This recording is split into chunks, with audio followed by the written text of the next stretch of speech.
Hi there, I'm Dr. B, and welcome to the module on Slow to Mature.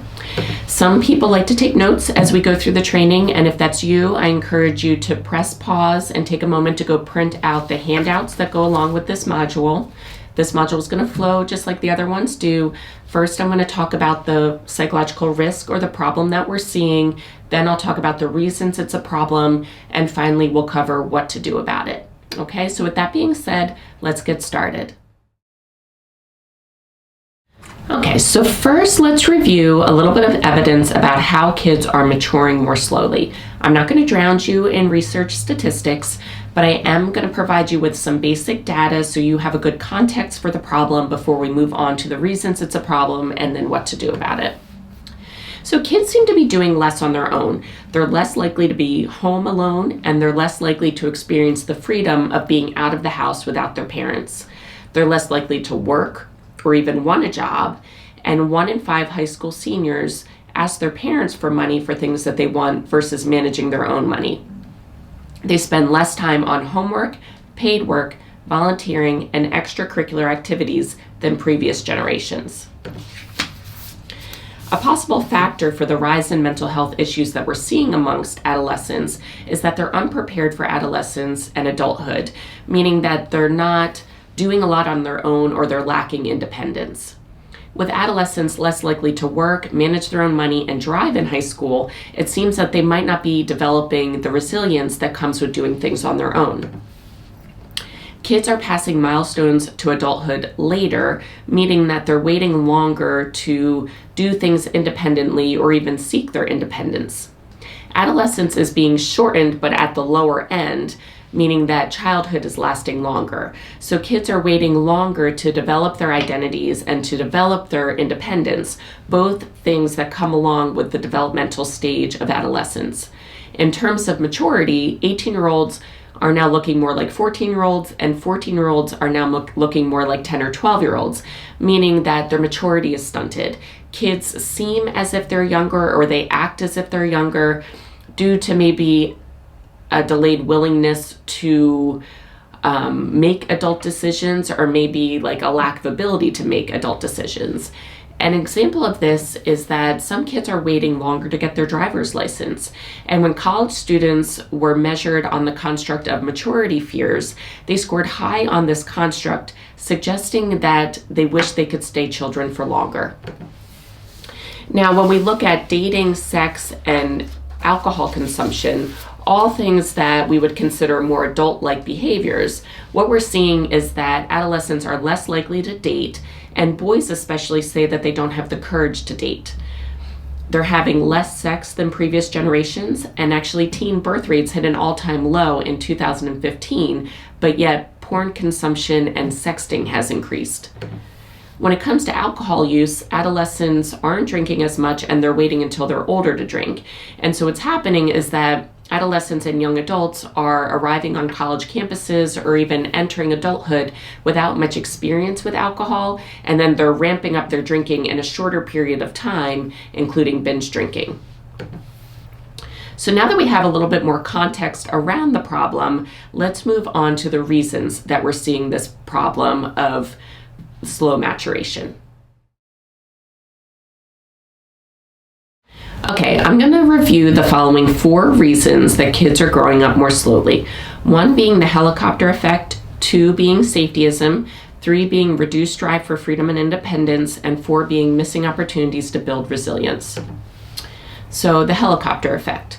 One study found that students with helicopter parents had lower psychological well-being and were more likely to have been prescribed medication for anxiety and depression. It seems that even when adolescents or young adults go to college, that their parents still may treat them as if they're children, registering them for classes, reminding them of deadlines, even waking them up for class. But the problem is that kids, don't seem to mind. They don't seem to mind their parents being involved in these responsibilities, maybe because they don't feel like they can handle it on their own. But really, they don't seem to mind that their parents are stepping in with these responsibilities that they really should be managing on their own. So, which brings me to my next topic, which is safetyism. And this delay in maturity that we're seeing, I think it's due to a few factors. One being safetyism of the parents, but then the other being that maybe kids, because they're so distracted with their smartphones, or because they don't, believe in their own ability to handle things, they're maybe not pushing for more freedom and independence. So let me describe what safetyism is. So safetyism is when parents try to protect their child from harm, but in doing so, they actually prevent them from developing skills of resiliency. Okay, so we have parents who maybe have become more protective, or even maybe because we have this new technology that makes it easier for you to track your child, we have parents that are much more on top of their kids, maybe being more protective or trying to protect them from harm, or come in and help them avoid feeling uncomfortable feelings. We have that part of the parents, but then we also have the kids who, maybe are so distracted by their smartphone that they're just maybe more content and they're not challenging their parents as much, or maybe they don't feel as if they really can challenge their parents more because they know their parents can track them and have ways of, protecting them in these ways because of new technology. Which brings me to my next topic, which is reduced drive for freedom and independence. So it's odd to me that some kids have to be nagged into getting their driver's license. It's almost as if they don't want the freedom and independence that some of us couldn't wait for. And why is it? Is it because parents can track their every move? So what's the point of trying to get more freedom and independence? Or is it because there's a fear factor? They're scared. Is it because they're on social media and they're being exposed to more scary information that makes them, more fearful about doing things on their own? Or is it that they're afraid that they can't handle things on their own? I think it's probably a combination of all of these things, but the shame of it is that, kids, because they don't have as much of a drive for freedom and independence, they're missing out on growth opportunities from traditional rites of passage, right? So, being out and about without your parents being able to get a hold of you, or maybe your parents not even knowing where you are, this is like a rite of passage where, the adolescent, has to figure out how to manage themselves out and about without their parents. If they get into a situation, they have to figure out how to get themselves out of that situation without being with their parent or being able to reach out to their parent immediately. So again, these are opportunities for growth that our kids might be missing, okay? Which brings me to my next topic, which is missing opportunities to build resilience, okay? So, now that kids have smartphones or cell phones, they can text their mom and dad at any time, and, that impacts their social skills and their ability to develop resilience, okay? So I'm going to use an example here to demonstrate this topic, okay? So I'm going to use the example of a child being at school and wanting to go home, okay? I hear this all the time in my clinical practice. I'll have an adolescent with anxiety, and the mom will tell me, Susie texts me every day from English class that she wants to come home. Okay, so this is a common thing that I'm seeing in my clinical practice. And I understand that not every school allows their child to have cell phones, but where I live and where I practice, our high school allows the kids to have cell phones. So I do hear this a lot. But let's use this example. So, with a smartphone or a cell phone, your child can text you directly from class, and tell you that they want to go home without ever having to raise their hand, tell the teacher they want to go to the nurse and tell the nurse, what's going on with them, and then wait for the nurse to deem if they're sick enough to actually call their parent, right? So, when they can text you right from class, they miss these opportunities to develop not only social skills, but resilience. And this is a small example, but in just this example, you can see how there's several, steps that could be anxiety inducing for a kid. Okay. And, if these situations are anxiety producing for a kid, in this situation, they can learn to face that anxiety. They can learn that they have the ability to handle the anxiety. And then they learn that they were able to successfully cope with that anxiety. All things that build resilience. Now, if your child has a smartphone in class and they can text you directly from class, they totally bypass all of those small situations that can cause them to have even like a little bit of anxiety, okay? And when they bypass all of those small situations, they don't get the opportunity to learn that they can face and that they can manage these feelings of anxiety. Okay, so what I'm getting at here is that it's the nuances of everyday social skills that have changed. And, it's these basic social skills that help us to learn how to manage ourselves with others. And, when we can learn how to manage ourselves with others, then we can learn how to develop the skills to get ourselves out of a situation, if we can't contact our mom and dad immediately. So it's these things that build resilience that seem to be something that's missing for our adolescents right now, and that could be contributing to this delay in maturity. Kids aren't learning as much through experience that they can manage things effectively on their own, and the longer that they're not encouraged to manage things effectively on their own, the longer that they can just reach out to mom and dad can help them solve their problems, the more that, managing things on their own without being able to reach out to mom and dad, like the more that seems like really scary to them, and again, if we're not encouraging our kids to manage things on their own, then they could start to even doubt their capability of managing situations. So again, this is, I think, a really important thing for parents to consider in terms of how you being so available to your child to help them, solve their problems or even, try to protect them from these uncomfortable feelings, how it's causing them to miss these opportunities to build resilience. So just a quick recap, I reviewed the following 4 reasons for kids growing up more slowly. 1 being the helicopter effect, 2 being safetyism, 3 being a reduced drive for freedom and independence, and 4 being missing opportunities to build resilience. Okay, so now we're going to move on to the what to do about it section. This section covers major concepts for encouraging growth.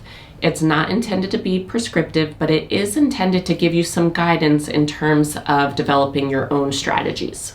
I'm going to review the following 3 ways to encourage growth in your child. 1 is phone-free outings. 2 is having them take on more responsibilities. And 3 is fostering mature use of technology. So the first thing I'm going to talk about is phone-free outings. Now this is exactly what it sounds like. This intervention involves having your child go out without their cell phone. So parents, before you turn off this video, bear with me, okay? Because this intervention is for both you and your child. And the reason I say that is because, I understand that the idea of sending your child out without their cell phone could be very anxiety provoking for you. Like sending your child out without the ability to get a hold of them or them the ability to get a hold of you could cause you to feel really uncomfortable. And so I want to invite you, at this moment, if you are feeling anxious about this idea of sending your child out without their cell phone, I invite you to sit with that sensation for a moment, okay? Like think about this. Like, are you feeling uncomfortable about the idea of sending your child out without their cell phone? And if so, what's the reason? Are you uncomfortable with not knowing where they are? Are you uncomfortable with them not being able to get a hold of you if they need you? Are you afraid that something horrific would happen if they were out without their cell phone and then they wouldn't be able to get a hold of you. I get it. We live in times where, scary things happen. But at the same time, I want you to think about, what is the likelihood of something really horrific happening to your child if they go out without their cell phone? Is it 10%? Probably not even that high, okay? So again, the intervention for you is to recognize your own anxiety around your child not having their cell phone with them, and to sit with that anxiety and to understand that, by them always having their cell phone with them, they may be missing out on some opportunities for growth and maturity, okay? The intervention for your child is, giving them the opportunity to be out and about, free from the distractions of their cell phone, and giving them the opportunity to stand on their own 2 feet and to have the opportunity to figure things out for themselves if something did happen, okay? So, I encourage you to think about this intervention as almost like an experiment, right? Think about it as an experiment to send your child out without their cell phone to see how they handle things. I encourage you to talk to other parents, about what you're learning about in this course and why giving your kids the opportunity to go out without their cell phones is important in terms of allowing them to build some resilience and, build some problem solving skills. And so this is how it'll work. You treat it like an experiment. You talk to other parents, talk to them why this is important. And then you talk about a place for the phone-free outing. Think about a place that, you feel comfortable with. Talk to your child about a place that they would want to go and that they feel comfortable going without their cell phone. Talk about how long they would stay there. Now, parents, if you're feeling a great deal of anxiety about this, maybe the outing's only a half hour, and then maybe you build it to 45 minutes the next time, and then you build it to an hour. If you're not feeling that anxious and you're yeah, okay, I get this, I'm on board, Dr. B, then maybe the outing's an hour the first time, and then you stretch it to an hour and a half or even 2 hours. Again, set up the experiment in a way that's comfortable for you, okay? And then you pick the location for the phone-free outing. It could be a coffee shop, it could be, a strip mall with stores that your kid likes, it could be the mall, it could be a park. Think about the location and then set a time, that you'll drop them off, and then set a time and a place where you'll pick them up, okay? And I encourage you to think about doing maybe 3 or 4 phone-free outings a month. Again, building on this idea of having your child be out and about, free from distractions, and having them have some experiences where they need to kind of figure things out on their own and get comfortable with being out without their smartphone or their cell phone, okay? So the next thing I'm going to talk about in terms of what to do about it is having your child take on more responsibilities. Again, when we think about maturity and fostering maturity, part of developing maturity is having responsibilities. So the more responsibilities that you can give your child, the more it'll help them develop and foster this growth that we're looking for, okay? So this could be, assigning them chores and holding them accountable, assigning them chores, and if they don't do their chores, then there's a consequence for that, right? Maybe they lose their smartphone for a day, right? Because you want them to understand that when you have responsibilities and you don't follow through with your responsibilities, there's consequences for that. When they're adult, they're going to learn that at some point. So it's better to start teaching them those things now, okay, that they have to be responsible and they have to follow through on the things that are assigned to them. Maybe you have them volunteer, once a month, or maybe you even have them help out a neighbor. If you have an elderly neighbor, have them go over, knock on the door. Don't do it for them, have them go over, knock on the door, or have them call the neighbor and say, hey, Mrs. Smith, I was wondering, would you like me to take out your trash this week? Or is there anything else I can do for you? Again, having them take on more responsibilities will foster more maturity. Have them get a job. A job is a great way to foster maturity and to have them take on more responsibilities. By having a job, they have to learn that they need to be at their job on time. They need to learn the specific tasks that they have to do on their job. They likely have to interact with other people and manage themselves, and socially with other people. And they need to learn how to follow directions. Again, like all really important skills that can foster maturity. The next thing I'm going to talk about is fostering mature use of technology. Okay, so I'm not anti-technology, and I want to make that clear. Technology is so useful for us, and it can make things a lot easier for us. What I'm concerned about is this mindless scrolling on social media or these like endless hours on video games. That behavior I'm very concerned about. But when it comes to, fostering maturity in our kids, I think teaching them how to use technology in a mature way is very important. So you want to teach them that technology is a tool. Technology is a tool that we can use for productive things, okay? Maybe have them conduct some basic internet searches for you. Have them figure out how to get a stain out of, a cotton sweatshirt, or how to, if you're planning a vacation, have them look up travel deals, or teach them how to pay a bill online. These are things that they're going to have to do eventually on their own, and that you can teach them to do now. Have them, if they're complaining about what you're cooking, have them look up a recipe and have them write down the ingredients. And if you do your grocery shopping online, teach them how to go on the grocery store website and add those items to your grocery list. Teach them these skills that will help them be productive, but also teach them how to use technology in a mature way, okay? Teach them how to problem solve if something isn't working, right? So if the internet goes out, have them call tech support and have them stay on the phone with tech support and have them be walked through the steps to get the internet back up and running. Again, the more that you can teach them or encourage them to figure out these skills, the more maturity that they'll start to develop. Have them schedule their own appointments, have them make their own haircut appointments or dental or doctor appointments. Like, have them take on those tasks and those responsibilities, again, to foster this development of resilience, okay?